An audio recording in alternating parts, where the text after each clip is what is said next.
বৃহস্পতি কটা বাজে এখন? এখন কটা বাজে?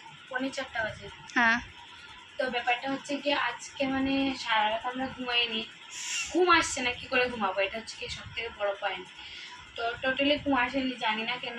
গতকালকে তো মানে যেহেতু 12টার পর অন্য একটা দিন শুরু হয়ে গেল, গতকালকে হচ্ছে গিয়ে ঘুমাইনি, তাও ঘুম আসছে না। তো আমরা প্ল্যান করলাম ঘুম যেহেতু আসছে না, তাহলে একটু মর্নিং ওয়াকে যাবো, কারণ জীবনে আমাদের মর্নিং ওয়াক বলে কিছু হয় না গাইস। আমরা ঘুম থেকে 10টার সময় উঠি, আর যেহেতু এখন ঘুম আসেনি তো তাই একটু রেডি হচ্ছে, মর্নিং ওয়াকে যাবো। আর মর্নিং ওয়াকে যাচ্ছি যেহেতু ভিডিওটা বানাবো। ড্রেসটাই সেটা ঠিক কর। হুম, হ্যাঁ ঠিকই আছে, ঠিকই আছে। তো আমরা এখন 4টে বাজে, 10-15 মিনিট বাকি, মেবি 4:10-15 আমরা বেরোবো। আরেকজনকে ডাকতে হবে বলো। হ্যাঁ, আর কাকুলি দিব্যি ঘুমাচ্ছে, পায়েল দিব্যি ঘুমাচ্ছে। তো আমি আর লক্ষ্মী জেগে আছি, কাকুলি আর পায়েলকে ডাকবো, যাবে কি যাবে না, না গেলে আই ডোন্ট কেয়ার, আমরা চলে যাবো, বাট ডাকবো। পরে আবার বলবে কেন বললাম, দেখাবে না। কাকুলি, কাকুলি মর্নিং ওয়াকে যাবি? আমরা যাচ্ছি, তুই যাবি?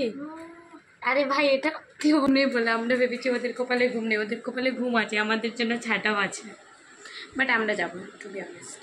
তো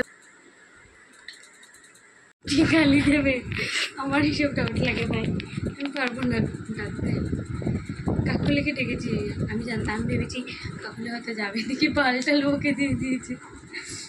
ভালো লাগছে, মনে হচ্ছে আমি ঘুরতে যাচ্ছি। সকালবেলা মানুষ মর্নিং ওয়াক করতে যায় না। এখন হচ্ছে কি গন্ধ পার্কে মানুষ থাকবে এখন না, ধরো 10-15 মিনিট পর। তারপর হচ্ছে কি আমাদের পথের উদ্যানেও থাকবে, কারণ এটা হচ্ছে ম্যাক্সিমাম পথের উদ্যানে থাকবে, আর গন্ধ পার্কেও থাকবে আমার জানা মতো। সো এখন আমাকে একটা তুলসী পাতা ছিঁড়ে এনে দাও। দেবো। এক্সাক্ট টাইম কটা বাজে? দাঁড়াও, এখন 4:01 বাজে। তাহলে বেরিয়ে পড়ি, 10 মিনিট পরে বেরোই। আচ্ছা তাহলে আমাকে একটা ফটো তুলি। তো তাহলে গাইজ 10 মিনিট পরে দেখা হচ্ছে তোমাদের সঙ্গে। গাইজ জাস্ট ভিডিওটা অফ করলাম, তাও একটু ওয়েট করি, দেখ একটু ডাক, একটু ডাক।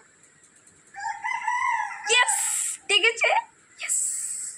এবার বুঝতে পেরেছো তো, সকাল হয়ে গেছে। শুভ সকাল সবাইকে।